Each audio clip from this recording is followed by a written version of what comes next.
Sunday dinner, and my mum set her wineglass down with that slow, careful movement she always used when she had something big to say. 23 people squeezed around the table. Eric sat at the head, rambling on about his big promotion. His wife beside him, just beaming. Amanda, my sister, kept flashing her ring and shoving her phone at anyone who'd look. I was stuck in the corner by the window, staring at a forkful of pot roast I suddenly didn't want. Then Mum hit me with it. "David," she said, locking eyes with me. That looked the disappointed one, yeah, I knew it by heart. "You're not half the man your brother is. You know that, don't you?" Everything went dead quiet. Not shocked, quiet. More like, finally, someone said it quiet. My dad nodded. My uncle hid a smile in his napkin. Amanda just looked at me like she felt sorry for me. Eric didn't even blink. Kept sawing his steak, like Mum hadn't just cut me open in front of everyone. I set my fork down, slid my chair back. The scrape echoed in the silence. "You're absolutely right, Mum," I said. To calm, the sort of calm people get before they lose it. "I'm not half the man Eric is. So, Eric should start paying your mortgage, since I'm clearly not man enough to keep doing it."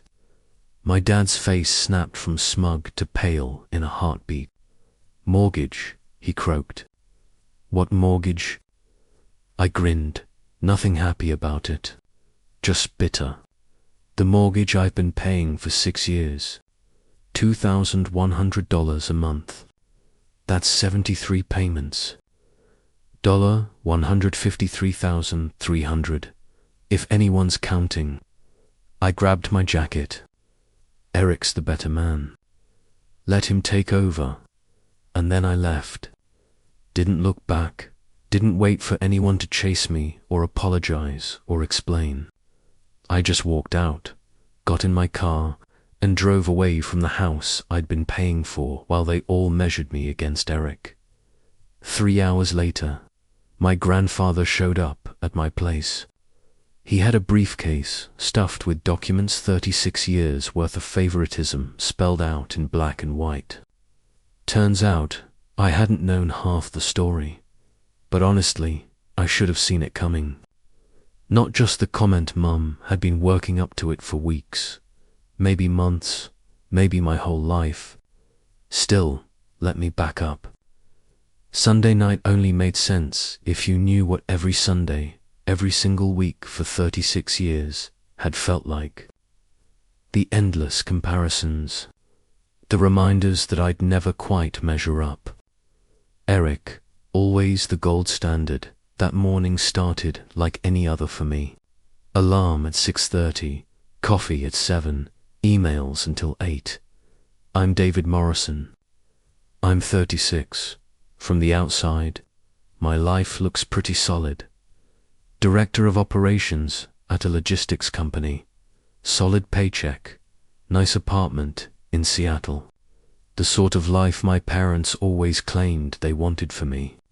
But it was never enough, not compared to Eric, who became a doctor just like Dad wanted. Married his college girlfriend at 27, 2 kids. Golden retriever, house in the suburbs with a real white picket fence. Everything they dreamed their kids would become. Then there was me. I picked business over pre-med, stayed single at 36, lived in an apartment, worked in logistics instead of medicine. According to Mum, that made me half a man. The comparisons never stopped. Why can't you get grades like Eric? Why don't you have friends like Eric? Eric never talks back. He's 18 months older, but it might as well be 18 years. He was the firstborn, the one who got it all right. I was just the do-over, expected to learn from his perfection. Competing with him wasn't even an option. You can't beat perfect. I just had to exist next to him.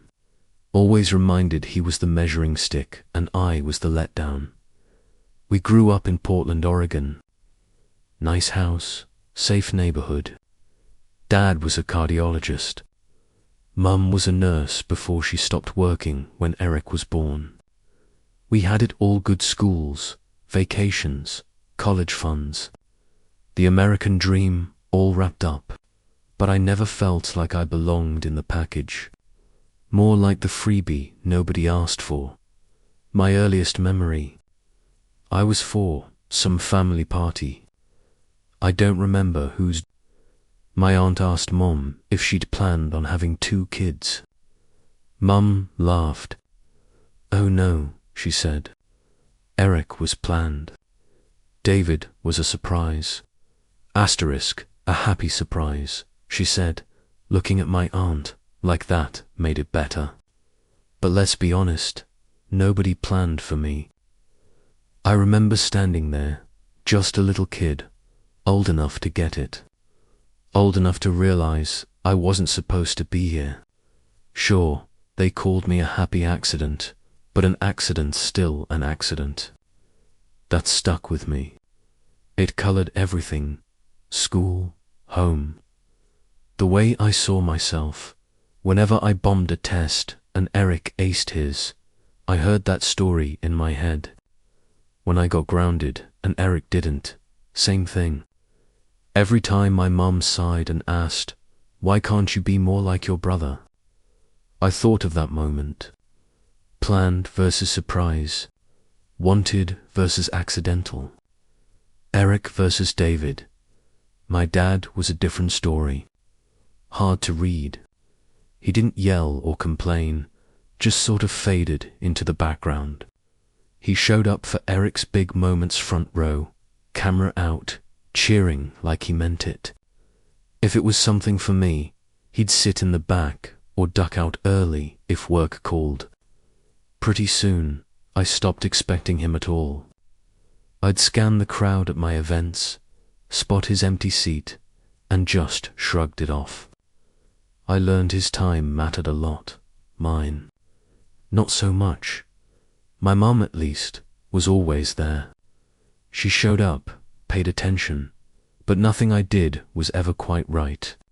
Not compared to Eric. I'd bring home an AB+. Eric brought A's. I made JV. Eric made varsity. Got into a good college. Eric got into a better one. Every win felt like a consolation prize. Not terrible, just less. Always less.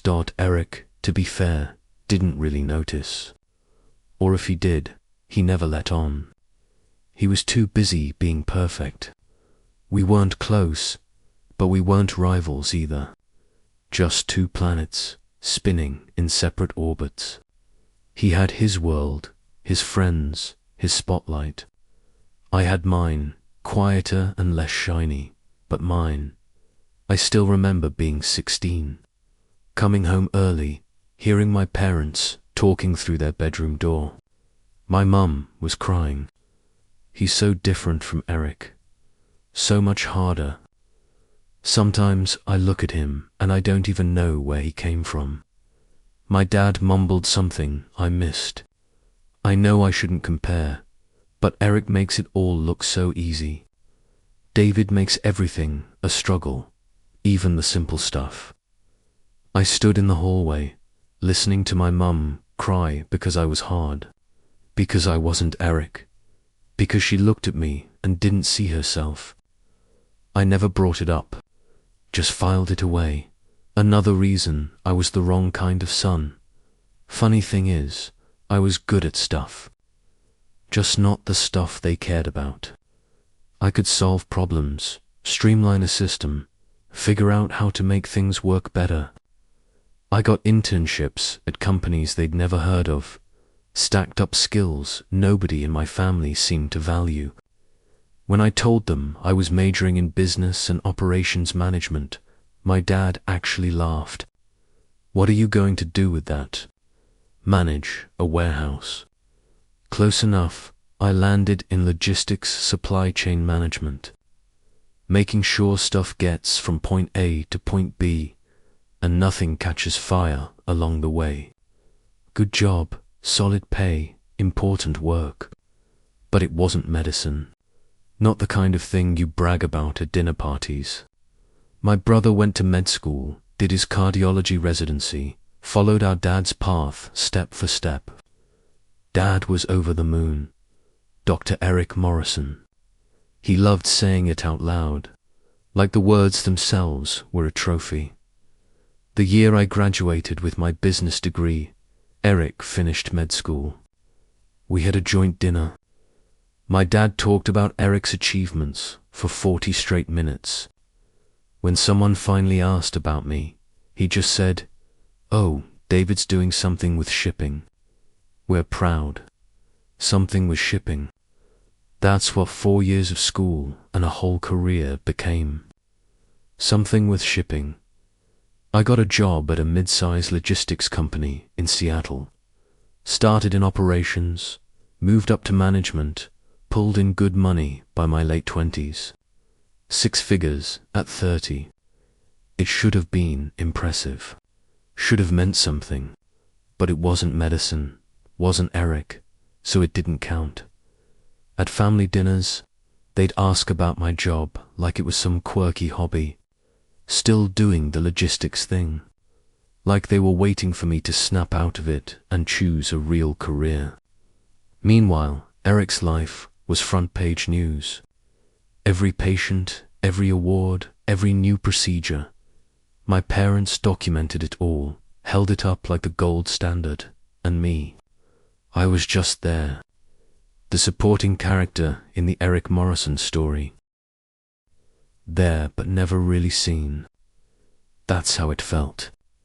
My family always made it clear I was around, just not essential.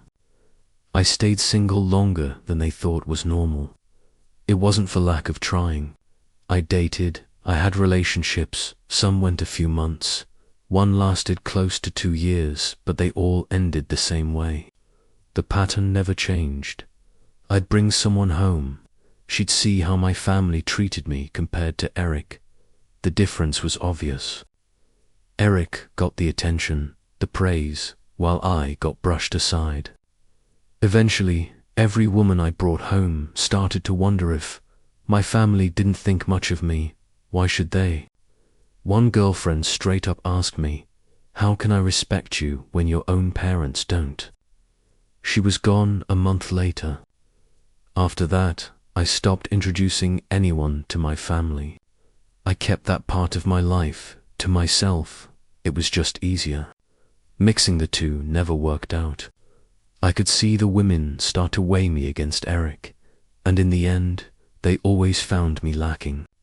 Just like my parents did. Eric got married at 27. Huge wedding, 300 people. Open bar, the whole big show. I was his best man, because, that's the rule. I stood up there and delivered a speech about how great he was, how lucky his new wife was, how everyone looked up to him. Every word was true, but every word stung. I wasn't just toasting my brother. I was helping announce, again, that he was the better son, the better partner, the better man. My parents cried during his vows. My mum kept saying how perfect it all was, how this was exactly her dream. I smiled, clapped, did all the right things. Inside, I felt hollow. Then Eric had kids. 2 boys and a girl, the perfect little family. My parents turned into the kind of grandparents who show strangers photos in the grocery store, who only talk about their grandkids, who arranged their whole lives around Eric's family. Sunday dinners shifted to Eric's place. It was more convenient. It made sense with the kids. Really, it just meant Eric's life was the center of everything, and the rest of us orbited around him. When I was 32, the money requests started not from Eric, but from my parents.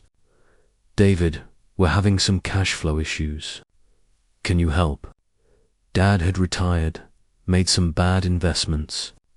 They needed help with the mortgage, just for a bit. I didn't hesitate. I wrote a $5,000 check. They're my parents. You help your parents out. A month later, they asked again. Another $5,000, then it became a regular thing. $2,000, $3,000, whatever they needed each month for bills and the lifestyle they'd gotten used to. At first, I didn't mind. I was earning good money, living cheap, saving like I'd always been taught. I could handle it. But they never mentioned any of this to Eric, never asked him to pitch in. When I brought it up, my mum got prickly. Eric has a family to support. He can't help right now. Since I was single, no dependents, all my money was apparently fair game for them. That was just how it went. I didn't argue. I kept writing checks, watched my savings bleed away, told myself it was temporary. They'd pay me back when things turned around. Temporary dragged on for 6 years. 73 monthly payments. Some months it was just the mortgage. Other times it was the mortgage plus car payments, property taxes, emergencies, medical bills, house repairs, whatever popped up. I tracked it all. Not because I planned to ask for the money back, but tracking things is what I do. 6 years, $153,300 in regular payments, plus another $30,000 covering emergencies. $183,000 total. All out of my pocket, out of the life I could have been building. And they never told a soul, not even Eric at Sunday dinners. Dad would complain about money, about how retirement hadn't panned out. Eric would nod, toss out some budgeting advice, but he never offered to help. He didn't know they needed help. Didn't know I was covering everything. Didn't know that the reason our parents could keep up their life was because I was funding it. The comparisons only got sharper as I got older. Probably because I was still single, not giving them grandkids, not ticking off the boxes Eric had. David, when are you going to settle down? Don't you want a family? Eric had 2 kids by your age. The message was always the same. I was behind. I was failing. I was letting them down by not living the life they expected.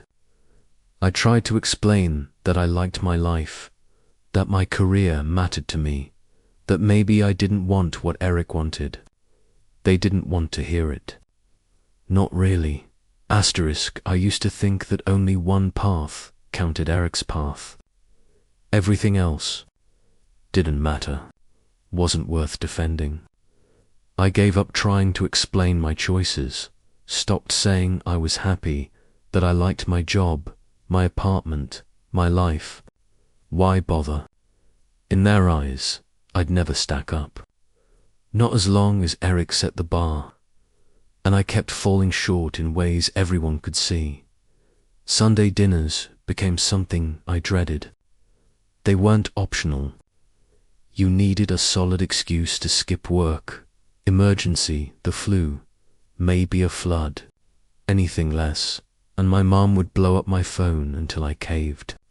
So I went, every single Sunday. I'd take my spot in the corner, by the window, the seat nobody else wanted. Ate food that didn't taste like anything. Sat through conversations I wasn't really a part of. Smiled when Eric's kids did something cute. Nodded along when Eric talked about his job. Pretended I was fine. Pretended this was normal. Pretended families always spent 90% of the night talking about one kid, while the other got squeezed in at the end, almost as an afterthought. I started seeing a therapist. Everyone should, honestly. She told me I was enabling them. You're letting them treat you this way, David. You're paying for the privilege of being ignored. That's not healthy. You need boundaries. She was right, but boundaries meant confrontation.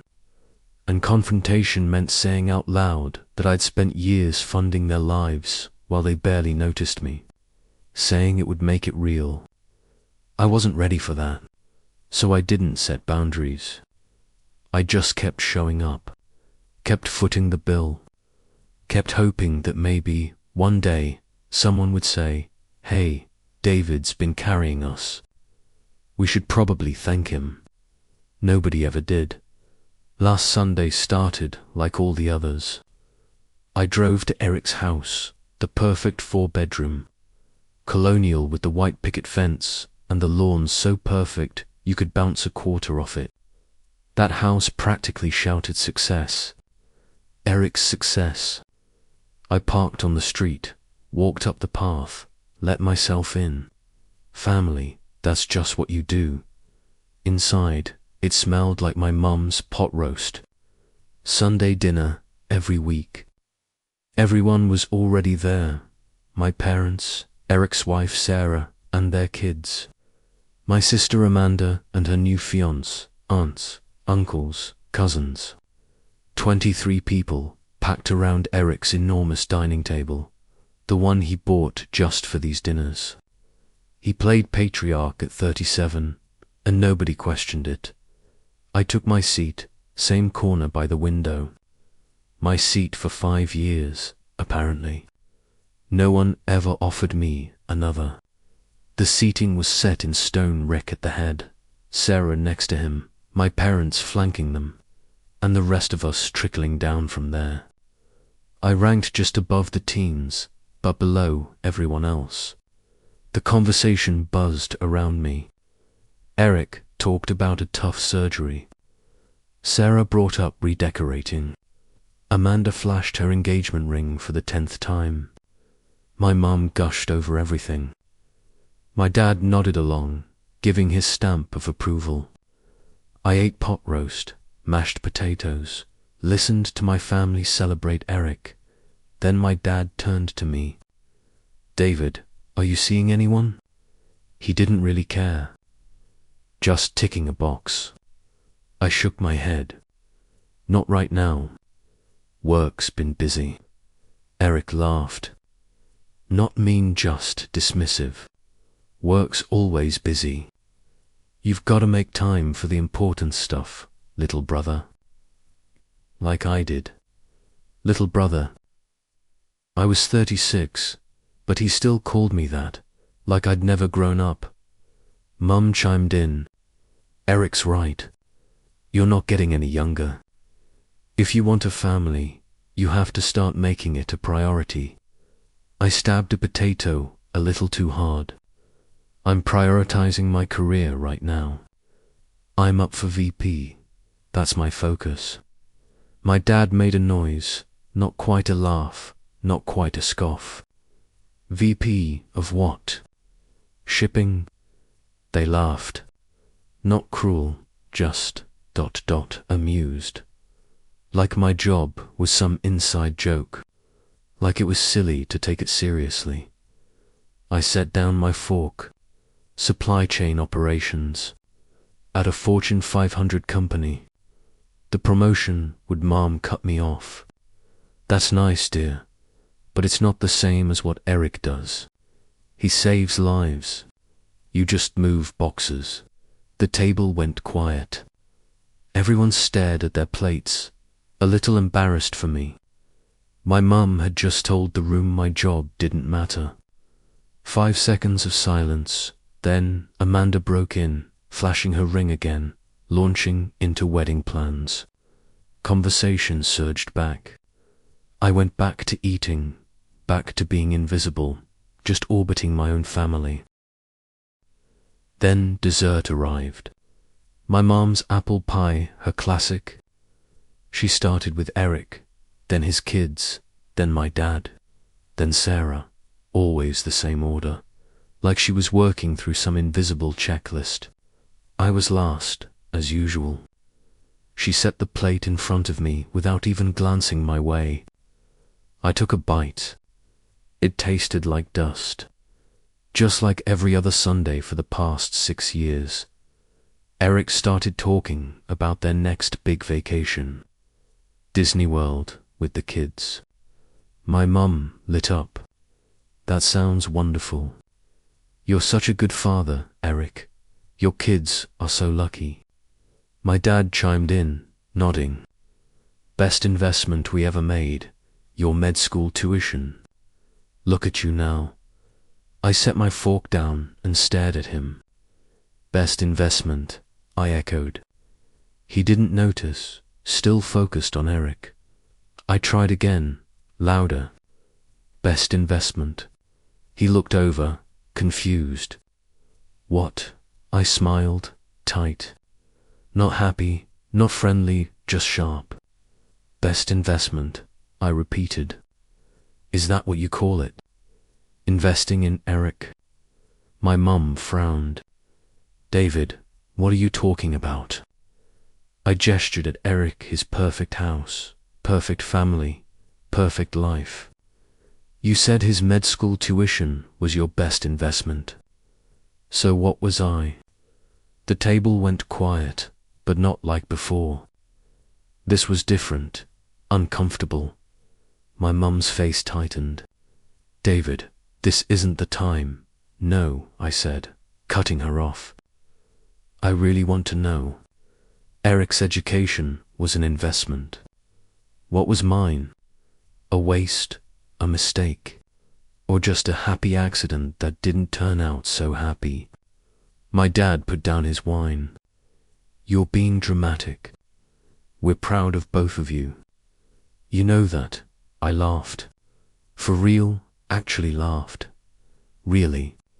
Because I can't remember the last time you said anything about my job besides making jokes about shipping. Can't remember a Sunday when anyone cared about my life, unless it was just for show before the conversation swung back to Eric. Eric squirmed. David, come on. Don't do this. Not here, I turned to him.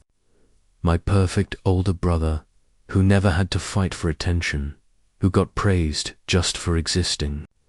Don't do what? Point out that this whole family orbits around you. That I could disappear for a month and nobody would notice. My mum stood. That's not true, and you know it. We love you. We're proud of you, but you make it so hard. You're so defensive, so sensitive. We can't say anything without you twisting it. I stood too. You just told me I move boxes for a living in front of 23 people, and I'm supposed to be fine with that. She waved her hand, dismissive. I didn't mean it like that. You're twisting my words. I grabbed my jacket off the chair. I'm not twisting anything. I'm just done pretending this is normal. Done pretending you don't compare me to Eric every single time. Done pretending I matter here when it's obvious I don't. My dad raised his voice. You're overreacting. We compare you to Eric because we want you to have what he has. Success, family, happiness. We want you to be like him because he's happy. That's when my mum set down her wine glass, perfectly precise, and gave me that look disappointed, like she'd finally decided to say out loud what she'd been thinking my whole life. David, you're not half the man your brother is. You know that, don't you? The table went silent. Not just awkward, but dead silent. Agreement silent. Everyone stared, some with pity, some looking almost relieved that someone finally said it. Eric didn't say a word, just looked away. Sarah stared at her plate. Amanda bit her lip. My dad nodded, like my mum had just spoken some universal truth. I set down my fork, pushed my chair back. The scrape echoed. You're absolutely right, Mom, I said, voice to calm. I'm not half the man Eric is, which is why Eric should start paying your mortgage. Since I'm not man enough to keep doing it. I stood, looked right at my dad. watched the color drain out of his face. "Mortgage," he croaked. "What mortgage?" I smiled, bitter. "The mortgage I've been paying for the last 6 years. $2,100 a month, 73 payments. That's $153,300, plus another 30 grand for emergencies. Grand total, $183,000. I looked around the table. 23 faces, all shifting from agreement to shock in a heartbeat. "But you're right. I'm not half the man Eric is, so Eric can take over the payments. He's a doctor, great money, a family to support. I'm sure he can handle it. He's good at everything, right?" My mum put her hand over her mouth.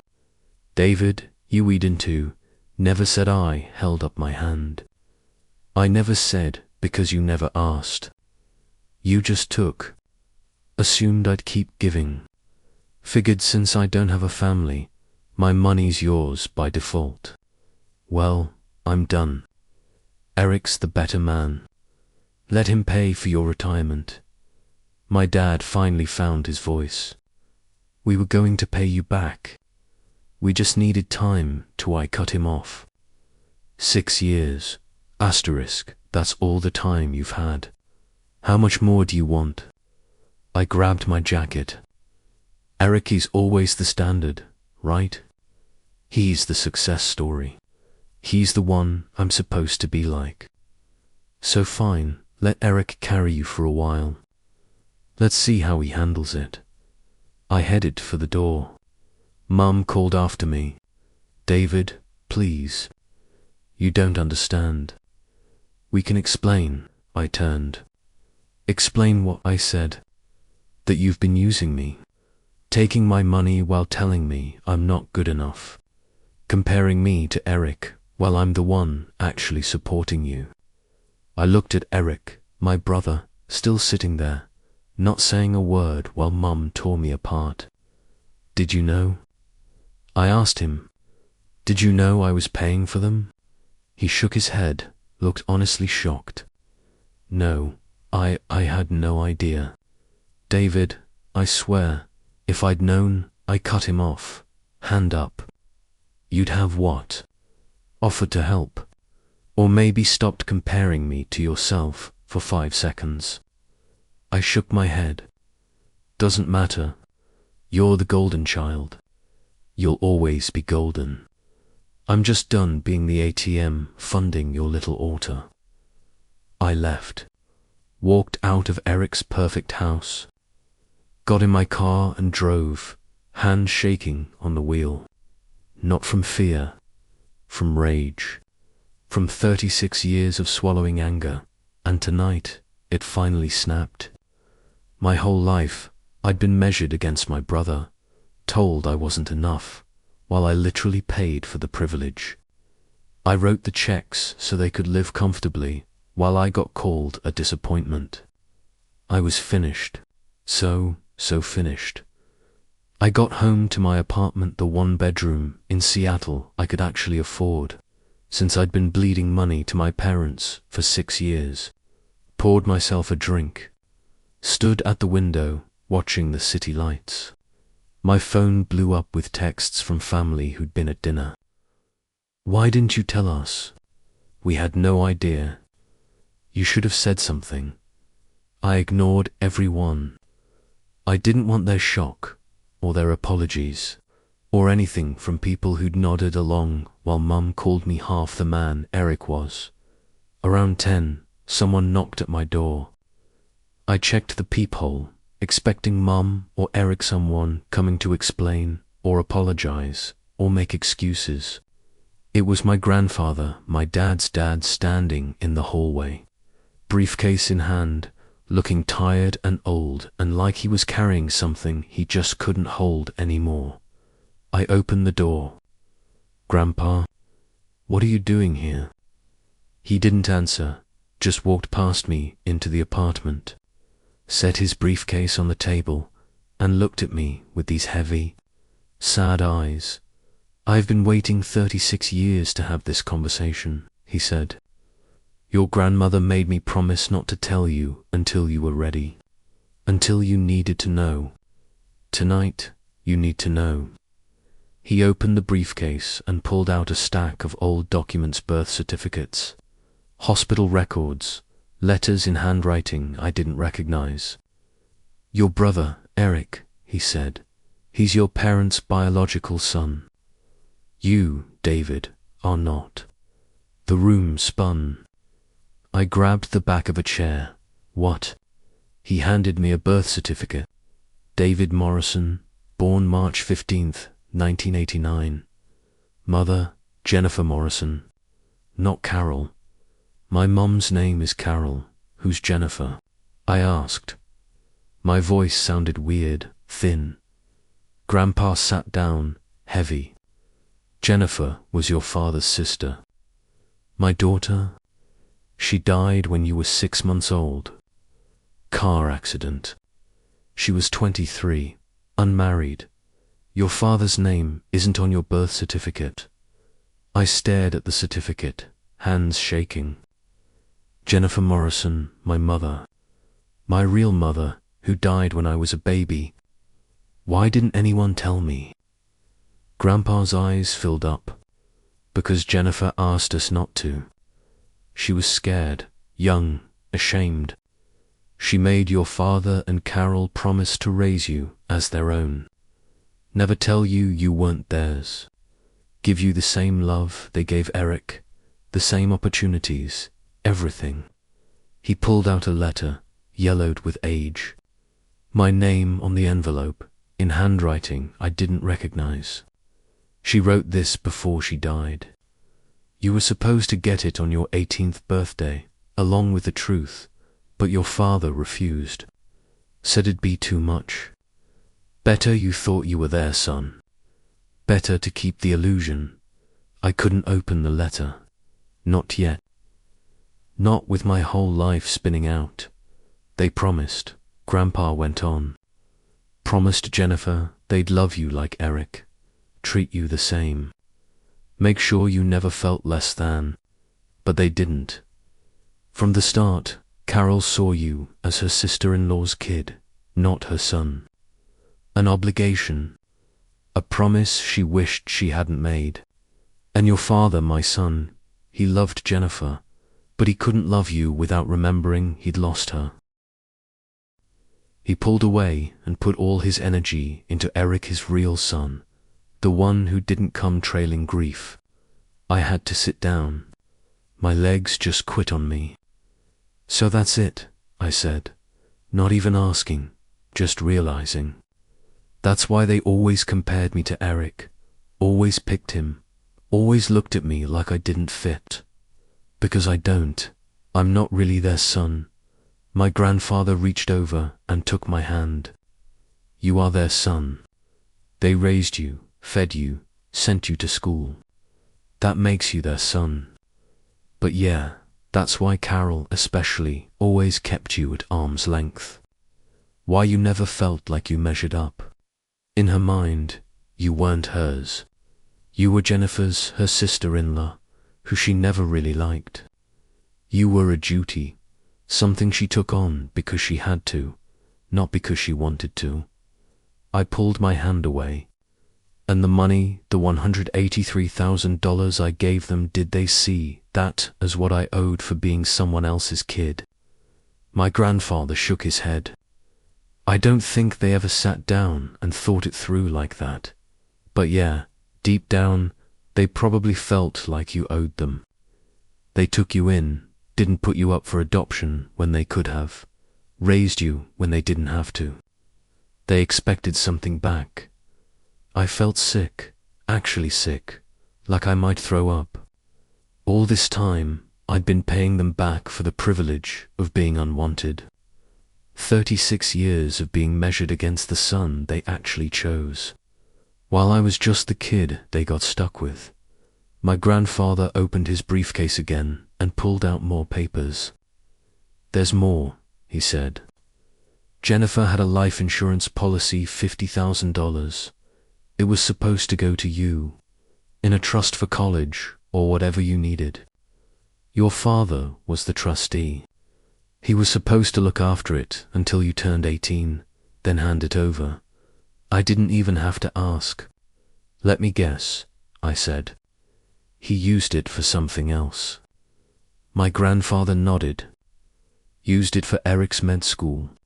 Said you got scholarships for undergrad, didn't need the money, while Eric had a mountain of loans and needed help. They called it a family decision. I laughed, but it wasn't funny.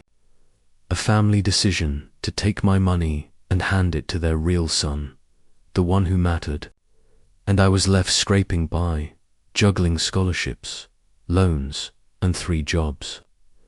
While they sat on $50,000 meant for me money, Jennifer left just for me. I looked at my grandfather, this old man who'd kept all this quiet for 36 years. Why didn't you stop them? Why didn't you tell me? He dropped his eyes. I tried. I confronted your father when I found out about the insurance money. He said, as trustee, it was his choice. He was doing what was best for the family, and you'd be fine. I threatened to tell you. He said if I did, he'd cut me off. I'd never see you or Eric again. I was a coward. I picked access over truth. I'm sorry. I stood up and started moving, pacing, my mind racing to keep up. I wasn't who I thought I was. Not really their son. Not Eric's brother. Just the unwanted nephew they drew the short straw for. The obligation they never let me forget. The kid who ended up paying them back for raising him, funding their retirement, while they kept telling him he'd never be enough. Read the letter, my grandfather said quietly. Jennifer wanted you to know her, to understand her choices. You deserve that much. I picked up the envelope, saw my name written in Jennifer Morrison's handwriting. The woman who gave birth to me died when I was 6 months old, who I didn't even know existed until tonight. My hands shook as I opened it. Dear David, it began. If you're reading this, I'm gone. I hope I got to watch you grow up. Got to be your mum in all the ways that count.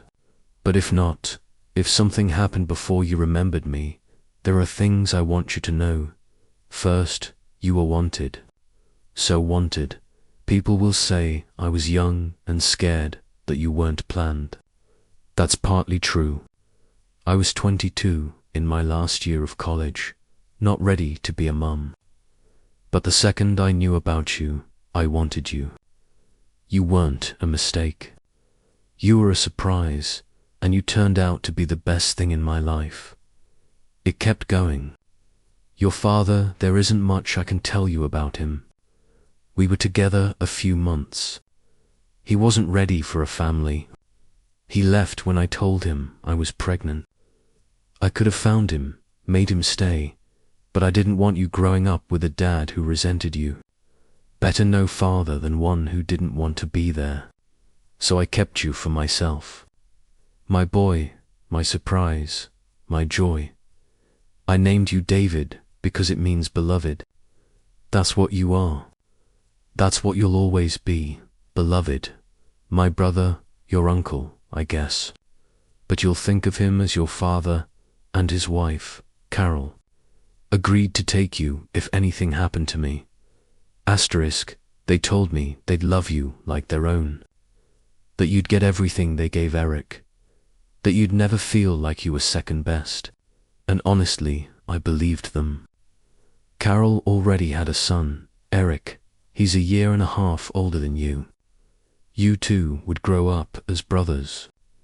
That thought made me feel better. At least you'd have family, someone to love you. I'm writing all this just in case. In case I don't get to see you grow up. But I plan to be there for your first steps, your first day of school, your graduation, your wedding, everything. I want to watch you become whoever you're meant to be. I want to support you, love you without question, make sure you never doubt that you're wanted, that you matter, that you're enough just as you are. I had to stop reading and wipe my eyes. This woman, this mother I never really knew, she wanted me. She called me beloved. She imagined a whole future where she'd love me no matter what. And then she died. I ended up with people who swore they'd love me like their own, but they never did. They broke every promise she thought they'd keep. Keep reading, my grandfather said. So I went back to the letter. I'm setting up a life insurance policy. $50,000. It'll go into a trust for you, managed by my brother until you're 18. Then it's yours. For college, for starting your life, for whatever you need. I'm making him promise, swear, that it's for you and only you. I'm also making him promise to tell you the truth when you're old enough. 18 feels right. Old enough to understand, old enough to process. I want you to know where you came from, who I was, how much I loved you, even if I can't be there to say it. So, if you're reading this at 18, and my brother kept his word, know this: you are loved. You are wanted. You are enough. Don't let anyone tell you different. Don't let anyone make you feel less than. You came from love. You are love. And whatever you choose to do, whoever you become, I'm proud of you. So proud. Happy 18th birthday, my David, my beloved. Make it count. All my love, Mum. I just sat there, holding the letter, reading it over and over. It felt like my mother, Jennifer, not Carol, was right there beside me, telling me everything I'd needed to hear for 36 years. That I was wanted, that I was loved, that I was enough. Everything Carol never said, everything my father never showed, everything I'd spent a lifetime searching for in the wrong places, from the wrong people. She loved you so much, my grandfather said, his voice thick. Used to bring you to see us every week. You were her whole world. And then that drunk driver ran the red light, and she was gone. We gave you to your uncle, thinking he'd keep his promise, thinking he'd love you like Jennifer wanted. But he didn't. And I watched you grow up feeling unwanted in a family that should have cherished you. I should have told you sooner. Should have fought harder. I'm sorry. I looked at him, this old man who'd lost his daughter 36 years ago, who watched me get pushed out by the very family he trusted with me, who kept these documents safe all this time, waiting for the right moment to tell me the truth. Don't apologize, I said. You're the one who finally told me. That's more than anyone else did. I spent the next hour going through everything, hospital records from my birth, photos of Jennifer holding me as a baby, her college transcripts, evidence of a life cut short, a mother I never knew, but who loved me completely for the 6 months we had together. My grandfather told me stories about Jennifer's sense of humor, her kindness, how determined she was to be a good mother. Even though she was young and scared, she would have been amazing, he said. Would have loved you the way Carol never could. Would have made sure you never doubted your worth. I'm sorry you didn't get that. Sorry you got the substitute instead of the real thing. I thought about Carol, the woman who raised me but resented me, who compared me to Eric over and over, who took my money and still told me I wasn't half the man my brother was. My brother? Except Eric wasn't actually my brother. He was my cousin. We only shared grandparents. Everything I thought I knew about my family was wrong.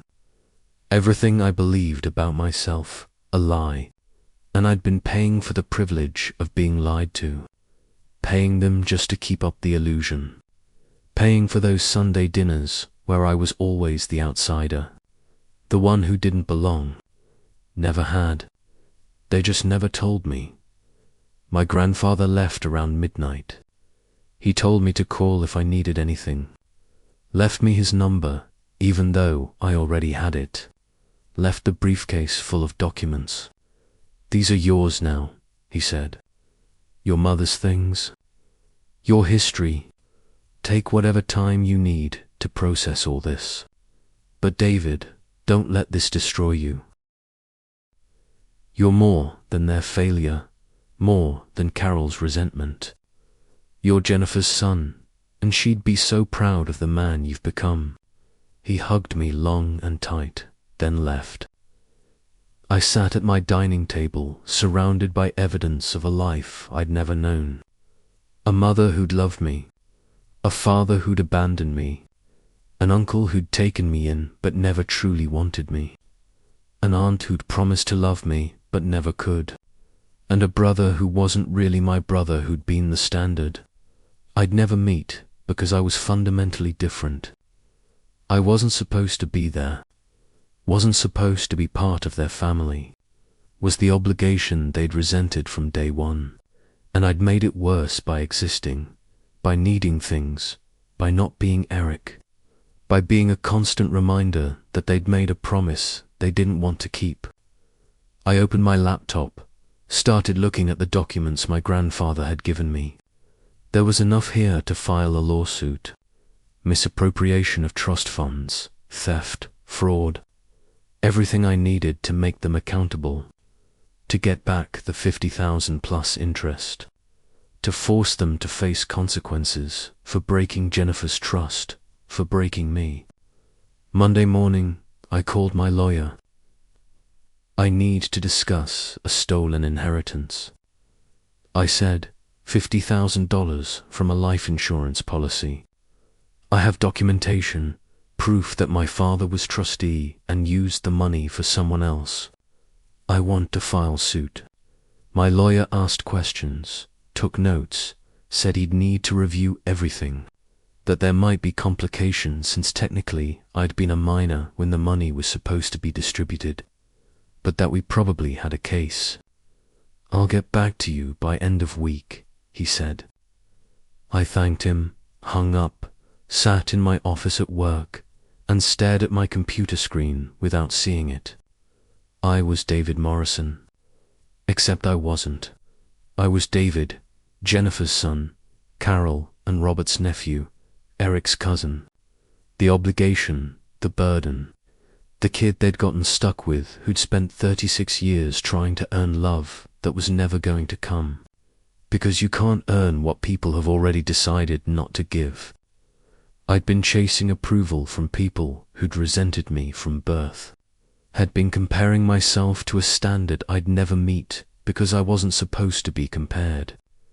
I was supposed to be loved separately, differently, the way Jennifer had loved me completely. But she died and I'd gotten the substitute, the obligation, the regret. Tuesday, Carol showed up at my office. Got past security by saying she was my mother. Marched into my office like she had the right. "David, we need to talk about this," she said. No greeting, no acknowledgement, just demands. I looked at her. This woman who'd raised me while wishing she hadn't. Who'd compared me to Eric constantly. Who'd told me I wasn't half the man he was. Who'd taken my money and my mother's insurance money and given it to her actual son. "I don't think we have anything to talk about," I said. She sat down anyway. "You can't sue us. You can't. Do you know what that will do to this family? The scandal, the embarrassment. Please, we can work this out privately." I leaned back in my chair. "Privately? Like you privately used my inheritance for Eric's medical school. Like you privately let me pay your mortgage for 6 years while telling me I was disappointing." She looked away, uncomfortable. "We were going to tell you about Jennifer when the time was right. When you were old enough to understand." I laughed. I'm 36 years old. When exactly was the right time? 40, 50? Never. She twisted her hands together. We thought it would be easier if you just believed you were ours. If you didn't know about Jennifer, about how you came to us. We thought we were protecting you. Protecting me, I repeated, by letting me grow up feeling like I didn't belong. By comparing me to Eric constantly. By making me think there was something wrong with me because I couldn't live up to your expectations. She stood up, started pacing. You're twisting this? We raised you, fed you, clothed you, educated you. We didn't have to do any of that. We could have put you up for adoption, but we didn't. We kept our promise to Jennifer. We raised you, and this is how you thank us, by suing us. I stood up too. You kept part of your promise. You raised me, but you didn't love me. You didn't treat me equally. You didn't give me what you gave Eric. You gave him love and praise and support. You gave me tolerance, obligation, resentment, and you used my inheritance to pay for his education while I worked 3 jobs to pay for mine. So yeah, I'm suing you because promises matter, and you broke the important ones. She was crying now. Please. Robert had a heart attack last month. Small one, but the stress of this could kill him. Do you want that? Do you want to be responsible for your father's death? I walked to the door, opened it. He's not my father. He's my uncle. Asterisk, and if he's so worried about stress, maybe he should have thought about that before spending 36 years shutting out his sister's kid. Both of them should have considered the fallout before breaking every promise they made to a dying woman. She left in tears. I bet she went straight to Robert, told him I was cruel, that I was tearing the family apart, that I'd changed. But I hadn't changed. I just stopped pretending what they'd done was okay. I stopped accepting scraps and calling it love. Stopped paying for the privilege of being tolerated. Then on Wednesday, Eric showed up. No call, just turned up at my office. We need to talk, he said. I looked at my cousin, the guy I grew up calling my brother, the guy who got everything I wanted. Love, acceptance, a place to belong. Not because he earned it, just because he was born to the right parents. About what? I asked. He sat down, looking awkward. About Mum and Dad, the money, everything. David, I didn't know any of it. I swear, I didn't know you were paying their mortgage. Or about Jennifer. Or the insurance money. None of it. I believed him. Eric had always been clueless, too wrapped up in his own world to notice mine. Okay, I said. You didn't know. So what? He leaned in. So don't sue them, please. They're old. They messed up. But destroying them over this won't fix anything. I shook my head. I'm not doing this to fix anything. I'm doing it for accountability. They stole from me. They broke promises to Jennifer. They spent 36 years making sure I never felt like I belonged. And now they have to deal with the consequences. Eric ran his hands through his hair. They loved you in their own way. Mum especially, she struggled after Jennifer died. She promised she'd take you, but she was grieving. Jennifer was Robert's sister, not someone Mum was close to. Taking you in just felt like inheriting someone else's responsibility. She tried. She really did. But she couldn't separate you from her grief, or from the sense of obligation. The more she tried, the more she resented it. Loving you wasn't automatic, not like it was with me. I stared at him. You're defending her. You're actually defending her for resenting me, for treating me like I was less than. He held up his hands. I'm not defending her. I'm explaining. There's a difference. What she did was wrong. What they both did was wrong. But they're not monsters. They're just flawed people who made bad choices. Suing them, making this public, it doesn't change what happened. It just hurts everyone.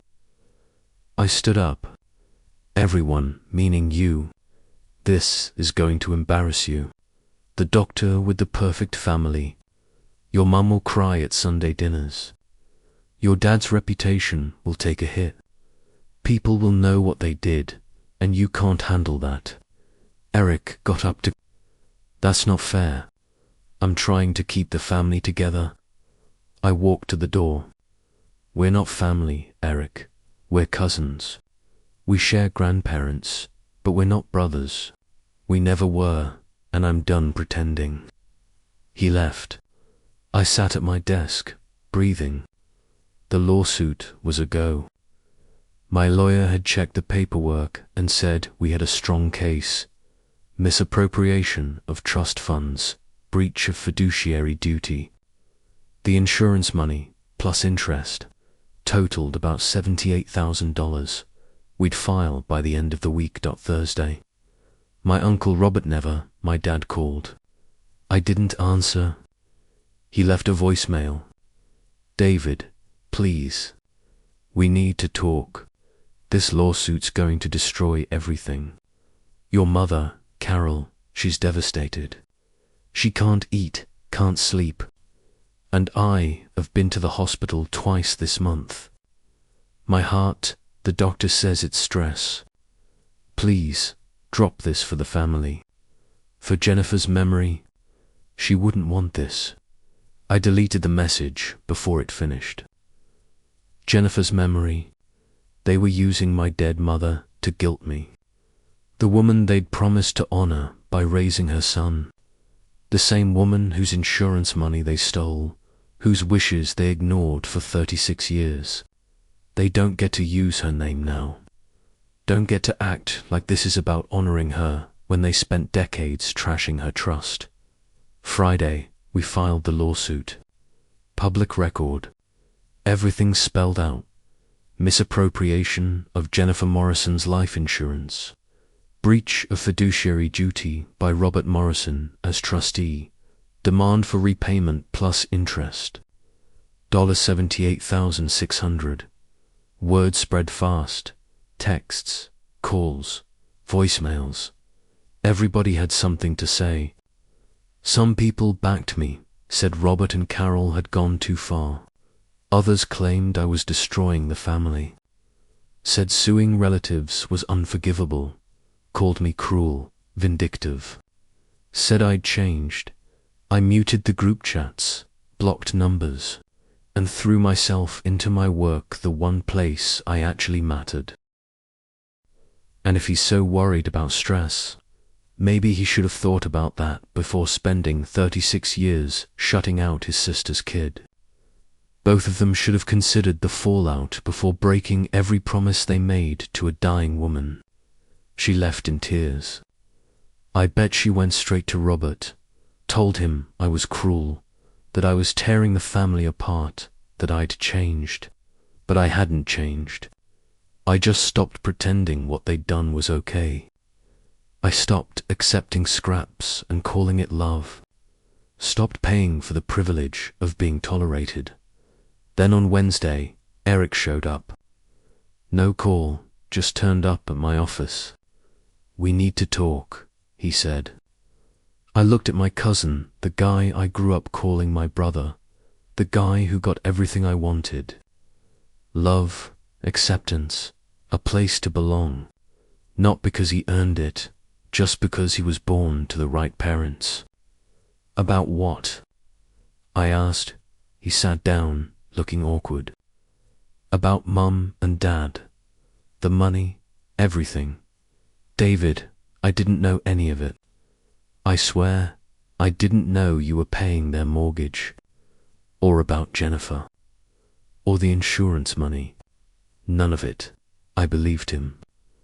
Eric had always been clueless, too wrapped up in his own world to notice mine. "Okay," I said. "You didn't know. So what?" He leaned in. "So don't sue them, please. They're old. They messed up. But destroying them over this it won't fix anything." I shook my head. "I'm not doing this to fix anything. I'm doing it for accountability. They stole from me.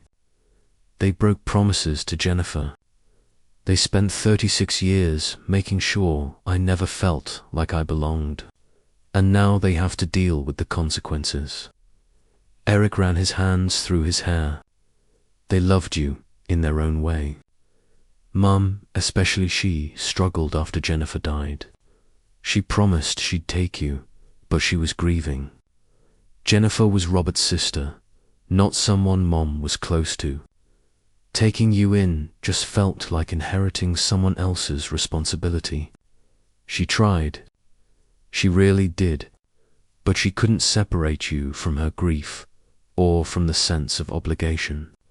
The more she tried, the more she resented it. Loving you wasn't automatic, not like it was with me." I stared at him. "You're defending her.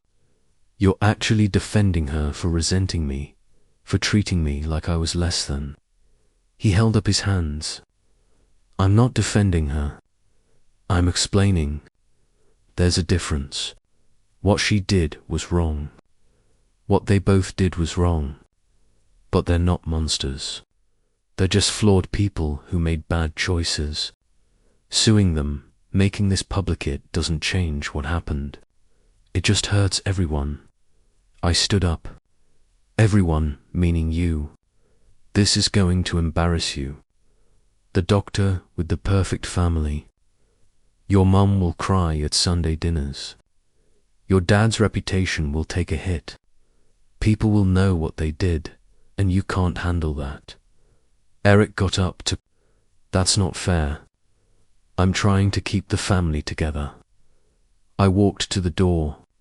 "We're not family, Eric. We're cousins. We share grandparents, but we're not brothers. We never were, and I'm done pretending." He left. I sat at my desk, breathing. The lawsuit was a go. My lawyer had checked the paperwork and said we had a strong case. Misappropriation of trust funds, breach of fiduciary duty. The insurance money, plus interest, totaled about $78,000. We'd file by the end of the week. Thursday, my Uncle Robert my dad called. I didn't answer. He left a voicemail. "David, please. We need to talk.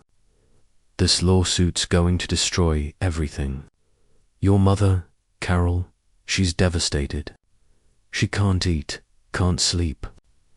And I've been to the hospital twice this month. My heart, the doctor says, it's stress. Please, drop this for the family. For Jennifer's memory. She wouldn't want this." I deleted the message before it finished. Jennifer's memory. They were using my dead mother to guilt me. The woman they'd promised to honor by raising her son. The same woman whose insurance money they stole, whose wishes they ignored for 36 years. They don't get to use her name now. Don't get to act like this is about honoring her when they spent decades trashing her trust. Friday, we filed a lawsuit. Public record. Everything spelled out. Misappropriation of Jennifer Morrison's life insurance. Breach of fiduciary duty by Robert Morrison as trustee. Demand for repayment plus interest. $78,600. Word spread fast. Texts, calls, voicemails. Everybody had something to say. Some people backed me, said Robert and Carol had gone too far. Others claimed I was destroying the family. Said suing relatives was unforgivable, called me cruel, vindictive. Said I'd changed. I muted the group chats, blocked numbers. and threw myself into my work, the one place I actually mattered. Asterisk the people at work who never compared me to anyone else, who just saw me for me, those are the ones who made a difference. They never acted like I was a letdown, and honestly, that's rare. My therapist called what I was going through grief. She said, "You're mourning the family you thought you had, the parents you thought loved you, the brother you thought you had. None of it was real, and letting go of that is its own kind of grief." She was right. I was grieving, sure, but I was also building something new. A life that didn't revolve around their approval, that I made on my own terms, not theirs. The lawsuit dragged on for 9 months. Settled out of court. Robert and Carol handed over the whole $78,600. They had to refinance their house to pay it. Ironically, it's the same house I'd been covering the mortgage on for 6 years. They also had to write an apology. It was so formal, just what their lawyers said was needed, admitting they'd misused the insurance money, admitting they never treated me like they promised, and that they broke Jennifer's trust. It was all legalese, no real feeling, just ticking off boxes. I cashed the check, added it to the total they'd taken from me, $183,000 over the years, and donated the whole thing to a foundation for foster kids. Kids who'd lost their parents, who ended up with people who didn't really want them, who needed to know they mattered anyway. I named it the Jennifer Morrison Foundation, after my mother. She loved me fully, even if it was just for 6 months. She tried to protect me, even after she was gone. The people she trusted betrayed us both. I'm 37 now. It's been a year since that dinner changed everything. I don't talk to Robert or Carol, haven't since the settlement. They're out there living their lives, probably spinning some story where I'm the villain, the ungrateful nephew who sued his own family. I just don't care anymore. I don't need their approval or even their acknowledgement. I don't need anything from people who needed me to be less so. Eric could be more. My grandfather and I have dinner every Thursday. He shares stories about Jennifer, shows me old photos I've never seen, gives me little pieces of the mother I barely knew. He always says, "She'd be so proud of you, proud of the man you've become. Proud you stood up for yourself, that you didn't let them define you." That's her strength, her courage. You're more her son than you ever were theirs. Eric and I don't talk. We're not fighting, just strangers. We share DNA, but not much else. After the settlement, he sent me an email. "I'm sorry for how they treated you. I wish I'd seen it sooner. Wish I'd stood up for you, but I didn't. I get it if you can't forgive that." I didn't respond. Not out of anger, there's just nothing left to say. We spent 36 years pretending to be brothers, pretending to be family. You can't rebuild what was never there to begin with. Amanda still reaches out, sometimes texts, invitations I don't accept. She's trying, and I respect that, but I'm just not ready. Not ready to sit around a table with people who watched me get pushed aside for 36 years and stayed quiet. Who agreed with Carol that I wasn't half the man Eric was. Who picked sides the moment I stood up for myself. Maybe one day I'll be ready. Not now. I'm seeing someone, Maya. She teaches kids who've aged out of foster care, helps them figure out life on their own. We met at a fundraiser for the Jennifer Morrison Foundation. She asked about the name, and I told her everything about Jennifer, about Carol and Robert, about always feeling like I didn't belong and realizing I was right. She didn't pity me. She just got it. She said found family matters more than blood, because you stay by choice, not because you have to. That's real. We've been together 8 months. We're taking it slow, being intentional, building trust.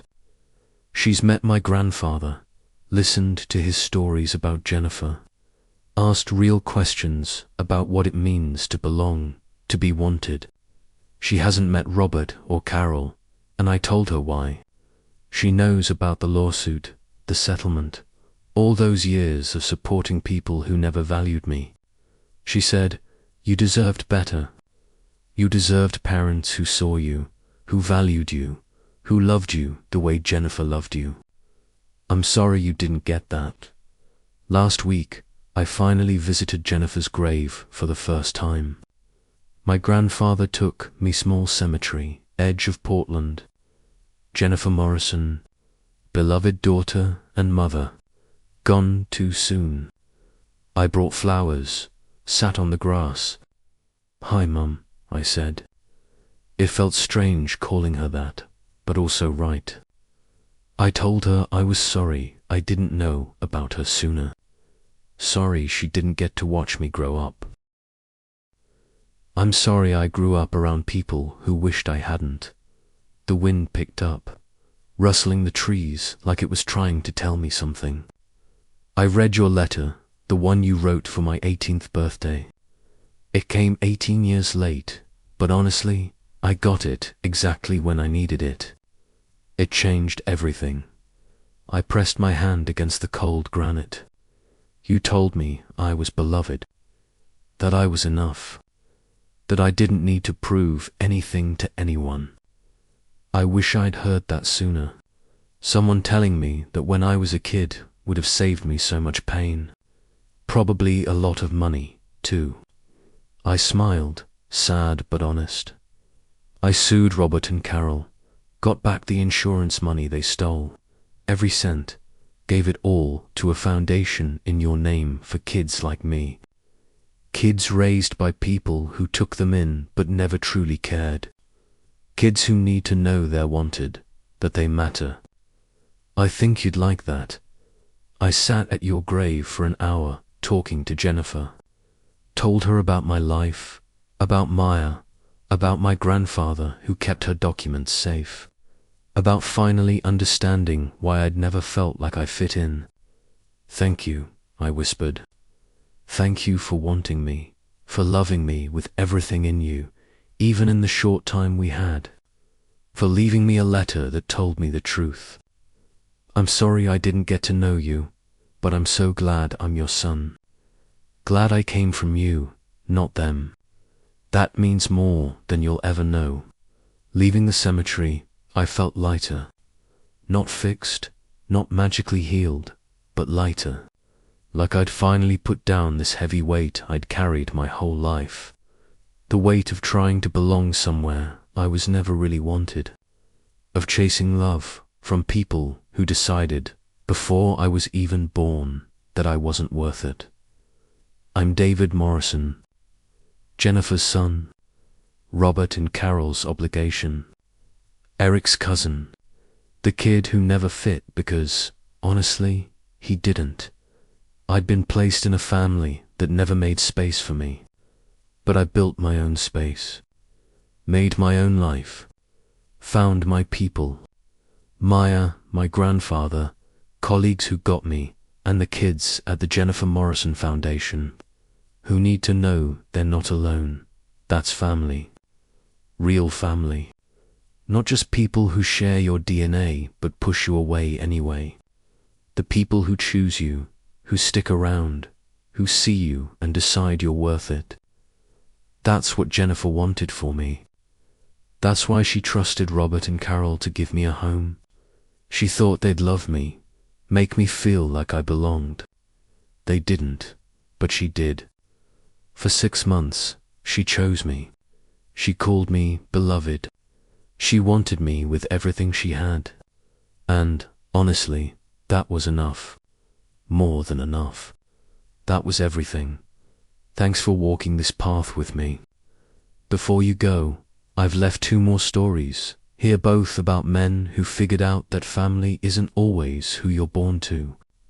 It's who stands by you when the truth finally comes out. Click whichever one feels right. And if you want to join a community of people who know what it's like to be on the outside looking in, that notification bell's for you. Until next time, remember, your story matters, even if someone tried to erase it.